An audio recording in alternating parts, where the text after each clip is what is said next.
వైఎస్ఆర్సీపీ శ్రేణులే లక్ష్యంగా కూటమి ప్రభుత్వం వేధింపులకు గురిచేస్తోంది. వైఎస్ఆర్సీపీ నేతలను, కార్యకర్తలను, పార్టీకి అండగా నిలిచే వారిపై రెడ్ బుక్ రాజ్యాంగాన్ని అమలు చేస్తోంది. తాజాగా మాజీ మంత్రి కాకాని గోవర్ధన్ రెడ్డిపై రాజకీయ కక్ష సాధింపు చర్యలకు దిగింది కూటమి సర్కారు.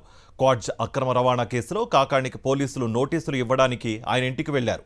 ఇంటి వద్ద ఎవరూ లేకపోవడంతో కాకాని నివాసానికి నోటీసులు అంటించి వెళ్లారు.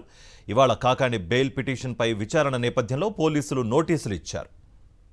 వైఎస్ఆర్సీపీ శ్రేణులే లక్ష్యంగా కూటమి ప్రభుత్వం వేధింపులకు గురిచేస్తోంది. వైఎస్ఆర్సీపీ నేతలను, కార్యకర్తలను, పార్టీకి అండగా నిలిచే వారిపై రెడ్ బుక్ రాజ్యాంగాన్ని అమలు చేస్తోంది. తాజాగా మాజీ మంత్రి కాకాని గోవర్ధన్ రెడ్డిపై రాజకీయ కక్ష సాధింపు చర్యలకు దిగింది కూటమి సర్కారు. క్వాడ్జ్ అక్రమ రవాణా కేసులో కాకానికి పోలీసులు నోటీసులు ఇవ్వడానికి ఆయన ఇంటికి వెళ్లారు.